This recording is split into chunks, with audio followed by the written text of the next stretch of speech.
ધોરણ 6 વિજ્ઞાન પ્રકરણ 2 આહારના ઘટકો કોમ્પોનન્ટ્સ ઓફ ફૂડ.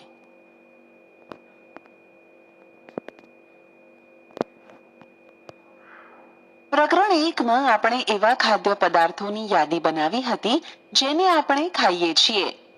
ભારતના વિવિધ ભાગોમાં ખાવામાં આવતા ખાદ્ય પદાર્થો વિશે પણ આપણે ઓળખ મેળવી હતી તથા તેને નકશામાં અંકિત કર્યા હતા.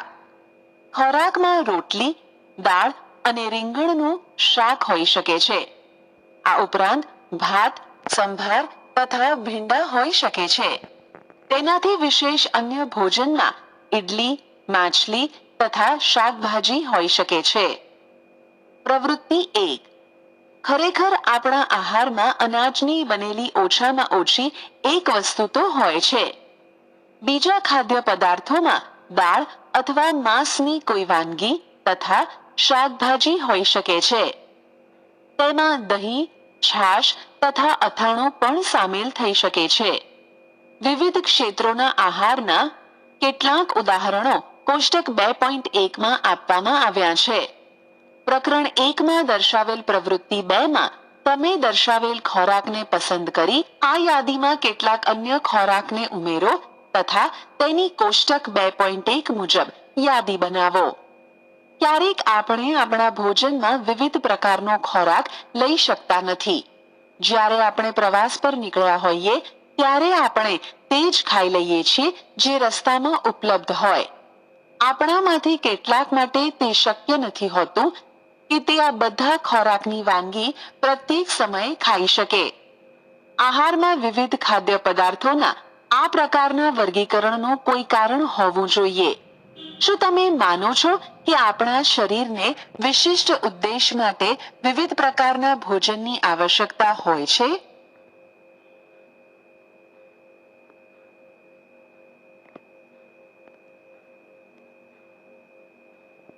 વિભિન્ન પ્રકારના ખાદ્ય પદાર્થોમાં શું હોય છે? What do different food items contain? આપણે જાણીએ છીએ કે દરેક ખોરાકની વાનગી એક અથવા વધારે પ્રકારની સામગ્રી ઘટકોથી બને છે કે જે આપણને વનસ્પતિ અથવા પ્રાણીઓમાંથી મળે છે. આપણા આહારમાં શરીર માટે જરૂરી કેટલાક આવશ્યક ઘટકો હોય છે જેને પોષક દ્રવ્યો કહે છે. આપણા આહારના મુખ્ય પોષક દ્રવ્યો કાર્બોદિત, પ્રોટીન, ચરબી, વિટામિન તથા ખનિજ ક્ષારો છે.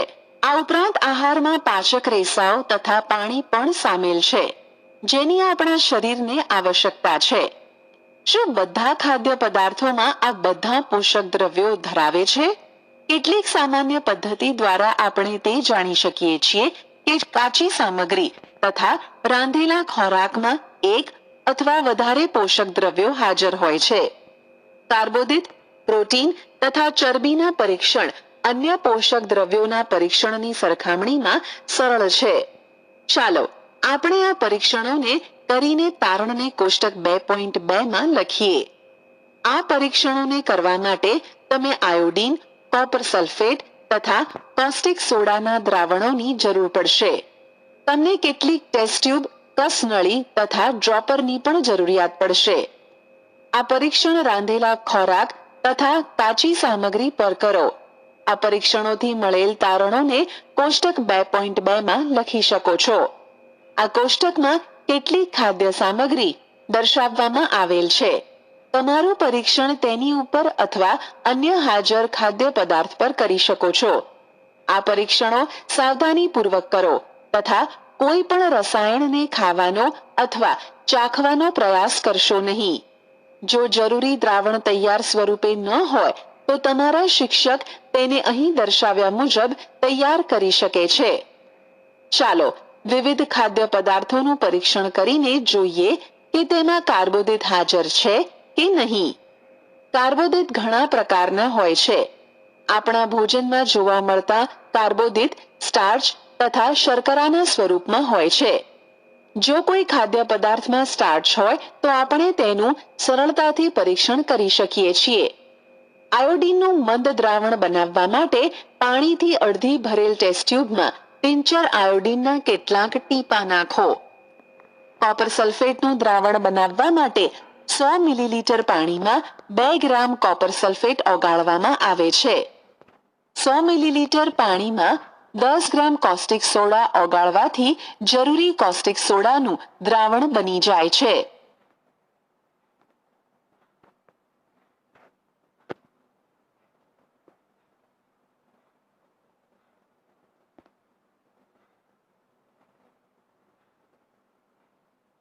પ્રવૃત્તિ 2 સ્ટાર્ચનું પરીક્ષણ. પરીક્ષણ માટે ખાદ્ય પદાર્થ અથવા કાચી સામગ્રીની અલ્પ માત્રા લો. તેમાં 2-3 ટીપાં દ્રાવ્ય આયોડીન દ્રાવણના ઉમેરો. ખાદ્ય સામગ્રીમાં થતા પરિવર્તનને જુઓ. શું તે ભૂરો કાળો થઈ ગયો છે? આ ભૂરો કાળો રંગ સ્ટાર્ચની હાજરી સૂચવે છે. આ પરીક્ષણને અન્ય કોઈ ખાદ્ય સામગ્રી સાથે પુનરાવર્તન કરીને તપાસ કરો કે કયા પદાર્થમાં સ્ટાર્ચ છે. તમારા તારણોને કોષ્ટક 2.2 માં લખો.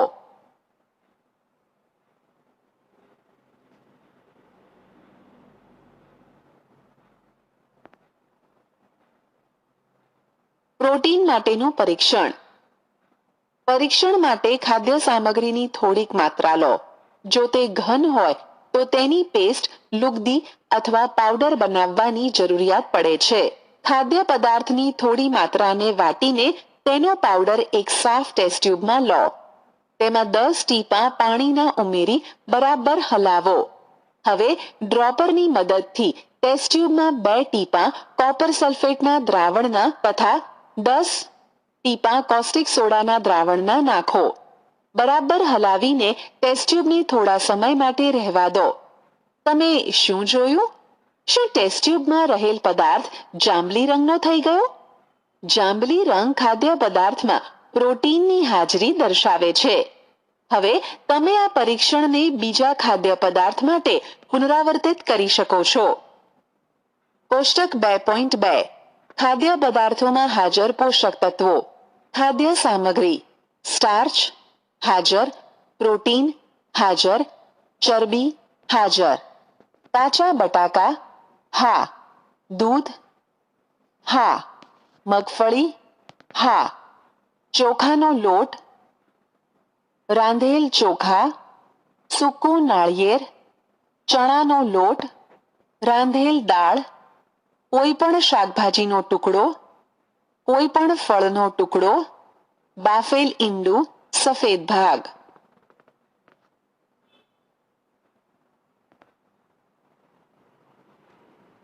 ચરબી માટેનું પરીક્ષણ. ખાદ્ય સામગ્રીની અલ્પ માત્રા લો. તેને કાગળમાં વીંટીને છૂંદો. ધ્યાન રાખો કે કાગળ ફાટી જાય નહીં. હવે કાગળને ખોલીને સીધો કરો તથા ધ્યાનપૂર્વક જુઓ. શું તેના પર તૈલી ડાઘા કે ધબ્બા છે? કાગળને પ્રકાશની સામે લાવો. શું તમને ધબ્બામાંથી પસાર થઈને આવતો ધૂંધળો પ્રકાશ દેખાય છે? કાગળ પર તેલના ડાઘા, લિપિડ, ચરબીની હાજરી સૂચવે છે. ખાદ્ય પદાર્થ કે સામગ્રીમાં ક્યારેક પાણીની હાજરી પણ હોઈ શકે છે. આ સ્થિતિમાં આ પદાર્થોને કાગળ પર ધીમે ધીમે ઘસો તથા થોડા સમય માટે કાગળને સૂકવી દો. તેથી જો ખાદ્ય પદાર્થમાં પાણી હોય તો તે સુકાઈ જાય. ત્યારબાદ કાગળ પર તેલના ડાઘા ઉપસ્થિત ન હોય તો તે ખ્યાલ આવે છે કે ખાદ્ય પદાર્થમાં ચરબી ગેરહાજર છે. આ પરીક્ષણ શું દર્શાવે છે? શું ચરબી, પ્રોટીન તથા સ્ટાર્ચ એ બધા ખાદ્ય પદાર્થોમાં હાજર છે જેનું તમે પરીક્ષણ કર્યું છે? શું કોઈ એક ખાદ્ય પદાર્થમાં એક કરતાં વધુ પોષક દ્રવ્યો હાજર હોય છે? શું તમને કોઈ એવો ખાદ્ય પદાર્થ મળ્યો કે જેમાં આમાંથી કોઈ પણ પોષક દ્રવ્ય હાજર ન હોય? આપણે 3 પોષક દ્રવ્યો કાર્બોદિત, પ્રોટીન તથા ચરબી માટે ખાદ્ય પદાર્થોનું પરીક્ષણ કર્યું. વિટામિન તથા ખનિજ ક્ષાર જેવા અન્ય પોષક દ્રવ્યો પણ આપણા વિભિન્ન ખાદ્ય પદાર્થોમાં હાજર હોય છે. આ બધા પોષક દ્રવ્યોની આપણને શા માટે આવશ્યકતા રહેલી છે?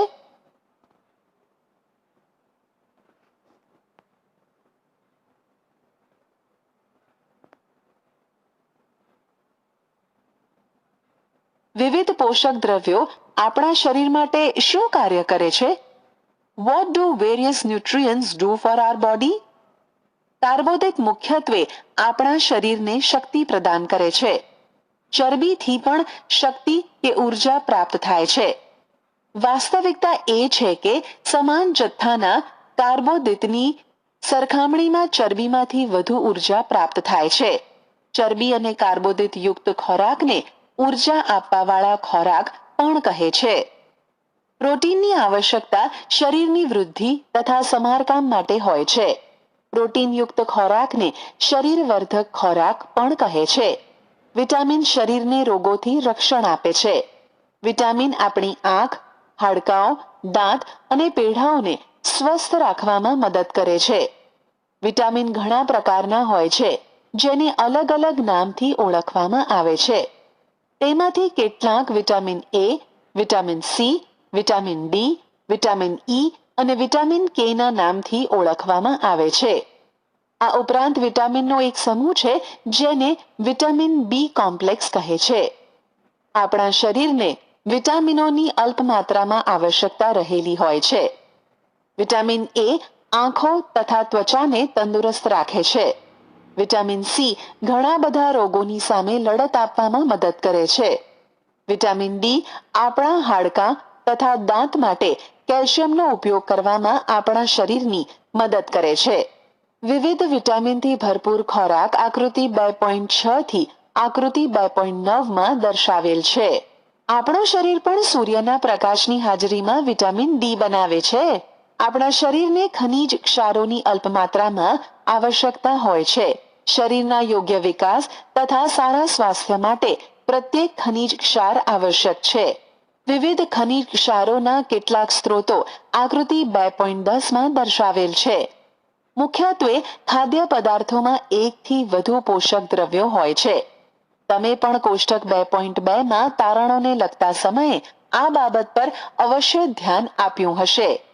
છતાં પણ કોઈ કાચી સામગ્રીમાં એક નિશ્ચિત પોષક દ્રવ્યની માત્રા બીજા પોષક દ્રવ્યની માત્રાથી વધારે હોય છે. ઉદાહરણ તરીકે ચોખામાં કાર્બોદિતની માત્રા બીજા પોષક દ્રવ્ય કરતાં અત્યંત વધારે હોય છે. આથી એવું કહી શકીએ કે ચોખા એ કાર્બોદિત સમૃદ્ધ ખોરાક છે.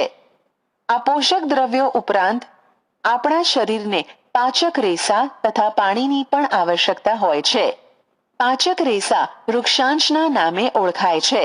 આપણા ખોરાકમાં વૃક્ષાંશ રેસાની પૂર્તતા વનસ્પતિ ઉત્પાદનોમાંથી થાય છે.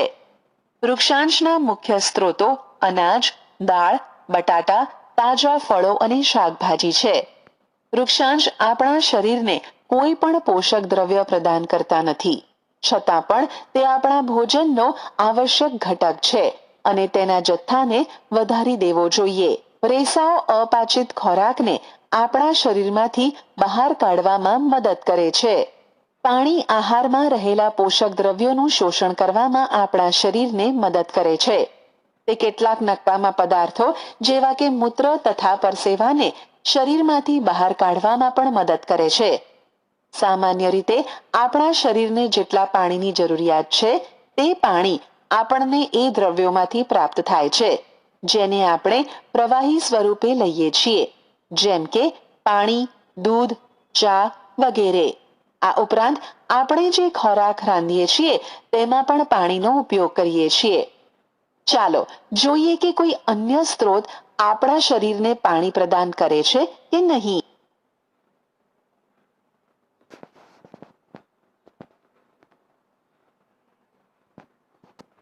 પ્રવૃત્તિ 3.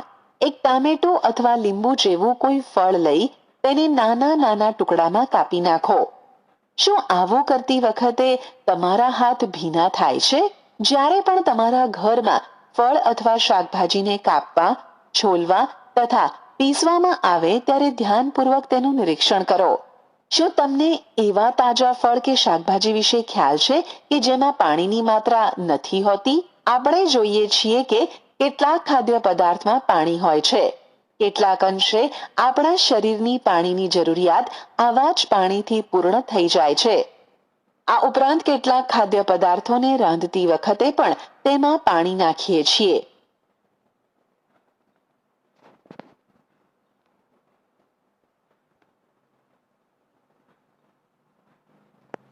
સમતોલ આહાર, બેલેન્સ્ડ ડાયટ. સામાન્ય રીતે સમગ્ર દિવસ દરમિયાન આપણે જે પણ ખાઈએ છીએ તેને આહાર કહેવાય છે. આપણા શરીરની વૃદ્ધિ અને સારા સ્વાસ્થ્યને બનાવી રાખવા માટે આપણા આહારમાં એ બધા જ પોષક દ્રવ્યો આવશ્યક માત્રામાં હોવા જોઈએ જેની આપણા શરીરને આવશ્યકતા છે. કોઈ પણ પોષક દ્રવ્ય જરૂરિયાતથી વધારે ન હોવું જોઈએ કે ઓછું ન હોવું જોઈએ. આપણા આહારમાં પર્યાપ્ત માત્રામાં રેસાઓ તથા પાણી પણ હોવા જોઈએ. આ પ્રકારના આહારને સમતોલ આહાર કહે છે. શું તમે વિચારો છો કે પ્રત્યેક વય જૂથના માણસોને એક જ પ્રકારના આહારની આવશ્યકતા હોય છે? શું તમે એવું પણ વિચારો છો કે આપણો સમતોલ આહાર આપણા શારીરિક કાર્ય પર આધાર રાખે છે? એક અઠવાડિયા સુધી તમે જે પણ ખાઓ છો તેનો એક ચાર્ટ તૈયાર કરો. તપાસ કરો કે પ્રતિદિન તમે જે ખાવ છો તેમાં બધા પોષક દ્રવ્યો હાજર છે. કઠોળ, મગફળી, સોયાબીન, અંકુરિત બીજ, મગ અથવા ચણા, આથવણવાળો ખોરાક, સાઉથ ઇન્ડિયન ખોરાક જેમ કે ઇડલી, લોટનું મિશ્રણ, મકાઈની રોટલી, થેપલા, અનાજ કે દાણાના બનેલ, કેળા, પાલક, દાળિયા, ગોળ, શાકભાજી અને આવા પ્રકારના અન્ય ખોરાક ઘણા બધા પોષક દ્રવ્યો ઉપલબ્ધ કરાવે છે. એટલા માટે કોઈ પણ વ્યક્તિ ખર્ચાળ ખોરાક સિવાય પણ સમતોલ આહાર ખાઈ શકે છે. યોગ્ય પ્રકારનો આહાર લેવો એ જ માત્ર જરૂરી નથી, પરંતુ તેને યોગ્ય રીતે રાંધેલો હોવો પણ જરૂરી છે, જેથી તેના પોષક તત્વો નષ્ટ ન થાય. શું તમે જાણો છો કે ખોરાક રાંધવાથી કેટલાક પોષક તત્વો નષ્ટ થઈ જાય છે? પહેલી એ જાણવા માટે ઉત્સાહી છે કે શું પ્રાણીઓના ખોરાકમાં પણ આ બધા પોષક દ્રવ્યો હાજર હોય છે? શું પ્રાણીઓને પણ સમતોલ આહારની આવશ્યકતા રહેલી છે? શાકભાજી તથા ફળોને જો છાલ ઉતારીને કે કાપીને ધોવામાં આવે તો શક્ય છે કે તેમાંથી કેટલાક વિટામિન નષ્ટ કે દૂર થઈ જાય. શાકભાજી તથા ફળોની છાલમાં કેટલાય મહત્વના વિટામિન તથા ખનિજ ક્ષારો હાજર હોય છે. ચોખા તથા દાળને વારંવાર ધોવાથી તેમાં રહેલ વિટામિન તથા કેટલાક ખનિજ ક્ષાર દૂર થઈ જાય છે. આપણે જાણીએ છીએ કે રાંધવાથી ખોરાકનો સ્વાદ વધી જાય છે તથા તેને પચાવવામાં સરળતા રહે છે. તેની સાથે સાથે રાંધવાથી કેટલાક પોષક તત્વોને નુકસાન પણ પહોંચે છે. જો ખોરાક રાંધવામાં વધારે પાણી ઉપયોગમાં લેવામાં આવે તથા ત્યારબાદ તે પાણીને ફેંકી દેવામાં આવે તો તે પાણીમાં કેટલાય મહત્વના પ્રોટીન અને ખનિજ ક્ષાર દૂર થાય છે. ખોરાક રાંધવાથી સરળતાથી વિટામિન સી નષ્ટ થઈ જાય છે. શું એ યોગ્ય નથી કે આપણે આપણા આહારમાં કેટલાક ફળ તથા કાચા શાકભાજીનો ઉપયોગ કરીએ? બુજોએ વિચાર્યું કે હંમેશા ચરબીયુક્ત આહાર ખાવો જ યોગ્ય છે. એક વાટકી કાર્બોદિત યુક્ત ખોરાકની તુલનામાં એક વાટકી ચરબીવાળો ખોરાક વધારે ઉર્જા આપે છે, ખરું ને? આથી તેણે તળેલી વસ્તુઓ જેવી કે સમોસા, પૂરી, મલાઈ, રબડી, પેંડા વગેરે ભરપૂર ચરબીયુક્ત આહાર ખાધો. તેના સિવાય અન્ય ખોરાક ખાધો નહીં. શું તમે વિચારો છો કે તેણે ઠીક કર્યું હશે? ના, ખરેખર નહીં જ. આટલું વધારે પડતું ચરબીયુક્ત ભોજન આપણા માટે હાનિકારક સાબિત થઈ શકે છે. આપણા ભોજનમાં ચરબીની વધુ માત્રા મેદસ્વીતાનું કારણ બને છે.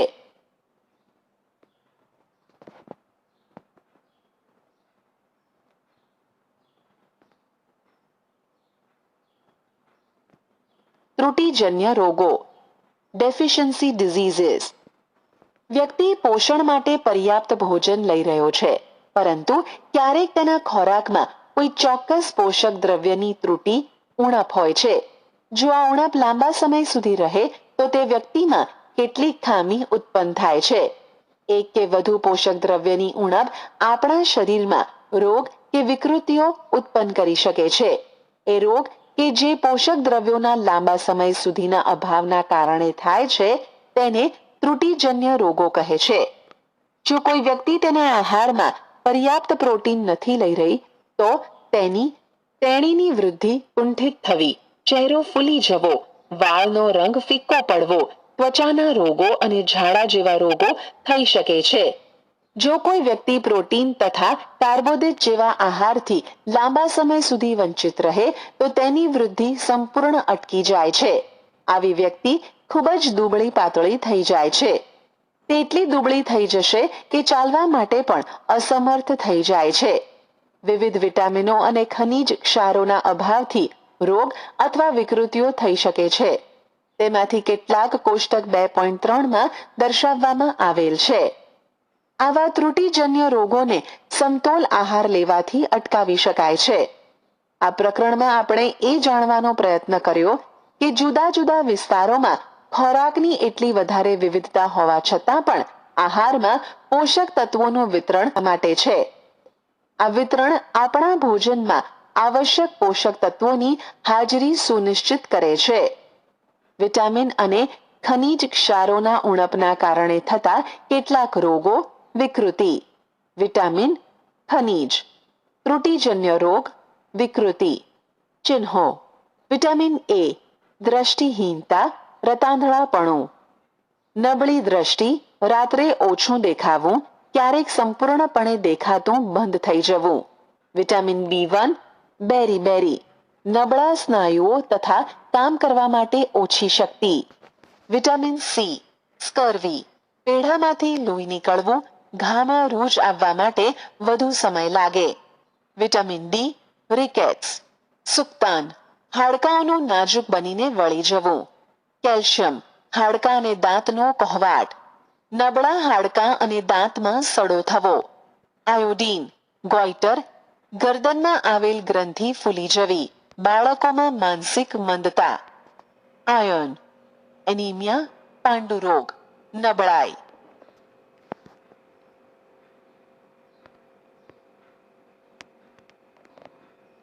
પારિભાષિક શબ્દો: સમતોલ આહાર, બેલેન્સ્ડ ડાયટ, બેરી-બેરી, બેરી-બેરી. કાર્બોદિત, કાર્બોહાઈડ્રેટ્સ, ઉર્જા, એનર્જી. ચરબી, ફેટ્સ. ખનિજ ક્ષાર, મિનરલ્સ. પોષક દ્રવ્યો, ન્યુટ્રિયન્ટ્સ. Protein, protein. સારાંશ: આપણા ખોરાકના મુખ્ય પોષક ઘટકોના નામ કાર્બોદિત, પ્રોટીન, ચરબી, વિટામિન તથા ખનિજ ક્ષાર છે. આ ઉપરાંત આહારમાં પાચક રેસા, વૃક્ષાંશ તથા પાણી પણ હોય છે.